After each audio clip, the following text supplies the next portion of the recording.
Doa orang sibuk yang 24 jam sehari berkantor di ponselnya.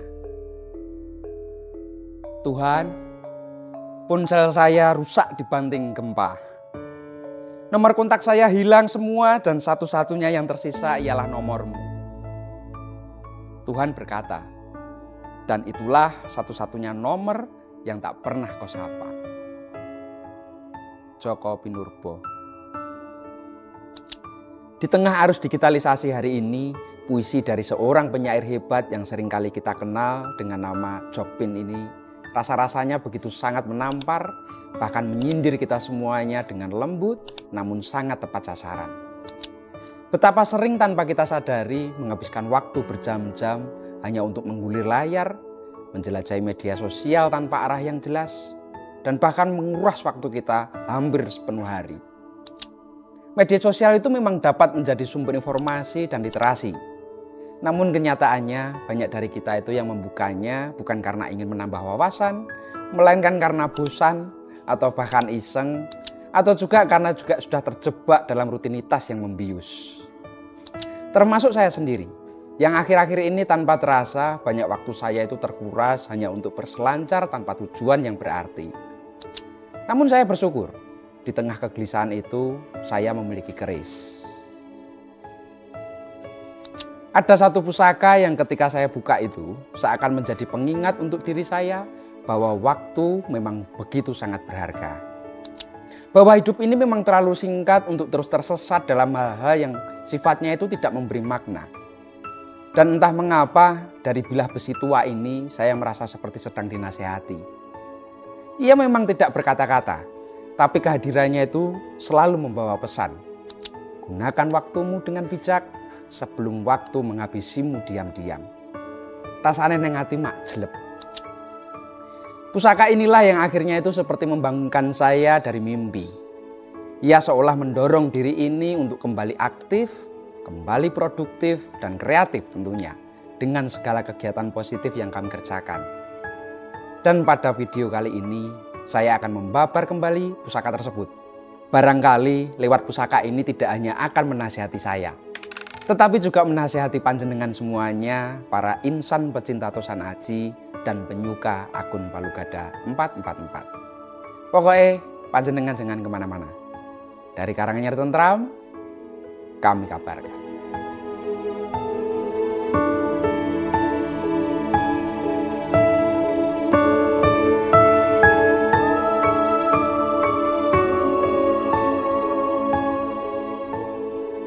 Busana pusaka ini memakai warangka khas Surakarta dengan model ladrang dari bahan kayunya itu trembalu cukup lawas.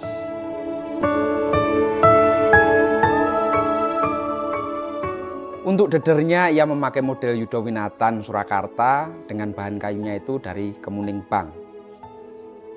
Jika kita amati, cecekan pada dedernya ini cukup dalam dengan tataannya yang begitu detail tanpa meninggalkan ciri pakemnya. Ia dilengkapi dengan mendak parijoto bahan kuningan serta pendoknya itu bunton bahan kuningan juga yang cukup lawas. Secara keseluruhan, busana pusaka ini tampil dengan kesan yang begitu gagah, nampak nyatrio dan pastinya dudut hati. Sekarang mari kita buka untuk isinya.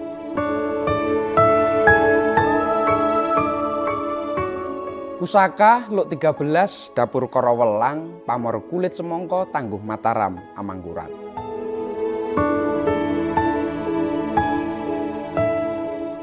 Pada bilah keris Korowelang ini, ricikan klasik seperti sekar kacang itu tampak masih gelung dengan anggun, menguatkan kesan keindahan dalam kemegahannya.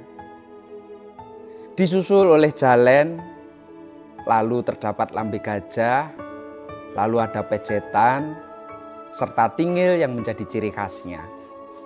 Meski demikian, bagian tingil kini tampak mulai aus, menjadi bukti serta jejak halus dari perjalanan waktu yang memang tidak bisa dielakkan. Secara keseluruhan, pasikutan pusaka ini membawa kesan yang nampak begitu galak, bahkan garang sekaligus birawa. Untuk karakter besinya memang sedikit gerasak dan kurang wasuan. Kandungan baja pada bilanya itu juga agak tebal dengan sepuhannya yang sangat tua sekali. Sedangkan untuk bagian pejetan ia dibuat cukup dalam. Dan untuk karakter pamornya sendiri itu memiliki tekstur yang cenderung kasar namun sangat terlihat sangat khas. Segalanya mencerminkan ciri khas yang begitu otentik dari karakter keris-keris pada masa Mataram Amangkurat. Bentuk buaya yang kaku seolah ingin mewakili dari perwatakan Raja Mataram pada kala itu. Bukannya sosok yang sulit diatur, namun untuk sebuah prinsip yang dirasa benar merupakan harga mati yang tidak bisa ditawar.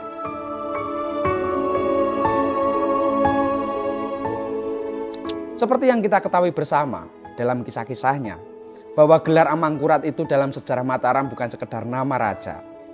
Ia adalah simbol dari sebuah era ketika kekuasaan Mataram pada kala itu berada di persimpangan yang sangat besar.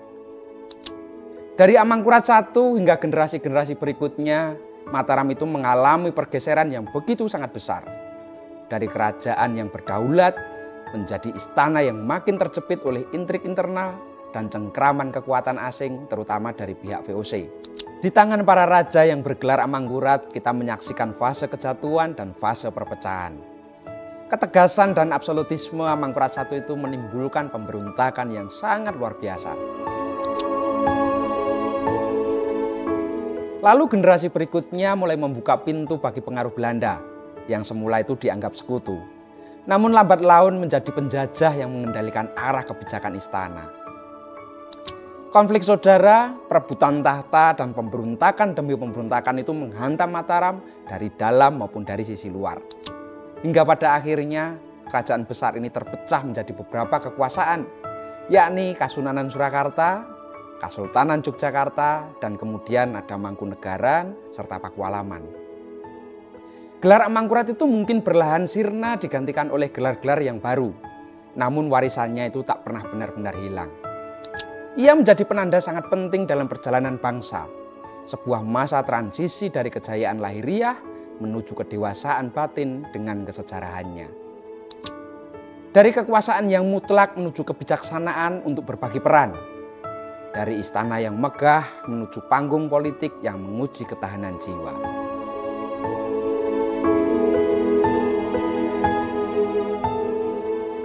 Warisan Amangkurat itu bukan hanya tentang kekuasaannya, tetapi juga tentang bagaimana sesuatu peradaban itu belajar berdiri, belajar jatuh, dan belajar bangkit kembali dengan wajah yang lebih arif. Ternyata pusaka Korowelang ini hadir sebagai arsip hidup sejarah yang abadi. Melaluinya kita seakan membuka kembali lembaran-lembaran peradaban yang pernah tumbuh dan pernah berjaya di tanah Nusantara. Tak hanya sekedar itu saja, pusaka Korowelang ini secara makna juga memiliki nilai yang sangat begitu luhur dan bijaksana. Nama Korowelang itu sendiri memang dipercaya merupakan arti dari perkoro, piweling, dan piwulang yang mengandung pesan sebagai peringatan dan sebuah ajaran.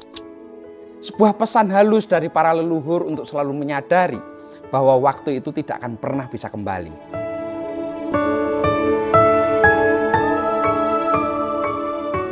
Sedangkan di kalangan pecinta pusaka, Korowelang juga kerap sekali disebut dengan Kolowelang, yang berasal dari kata kala atau kolo yang berarti waktu, dan welang itu nama seekor ular yang berbisa sangat mematikan.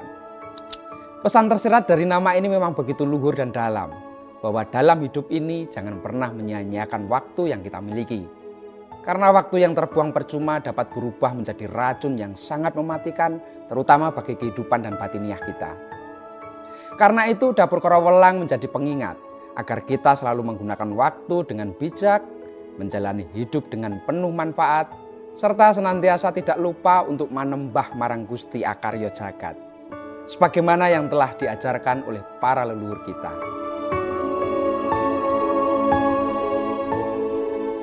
Ia bukan sekedar bilah pusaka, tetapi juga perwujudan nilai dan petuah yang menyatu dalam bentuk dan dalam rasa. Hal inilah yang menjadi salah satu alasan mengapa Luk 13 itu dianggap istimewa khususnya dalam dunia Tosanaji. Ada perbawa, aura, dan getaran tersendiri saat kita menanting keris dengan jumlah Luk 13 seperti ini. Pusaka ini memang tidak dibuat sembarangan, melainkan dibabar untuk sebuah misi yang sangat besar. Seperti halnya dapur-dapur agung lainnya yang juga memiliki Luk 13, seperti Nogososro yang Luk 13, ada Johan Mangankolo, ada Sengkelat, ada Parung Sari, dan lain sebagainya. Korowelang sendiri hadir bukan hanya sebagai sebilah benda mati, tapi ia adalah pusaka yang menjadi cermin spiritualitas, keteguhan prinsip, dan pesan waktu yang abadi. Matur nuwun dan salam dudutan.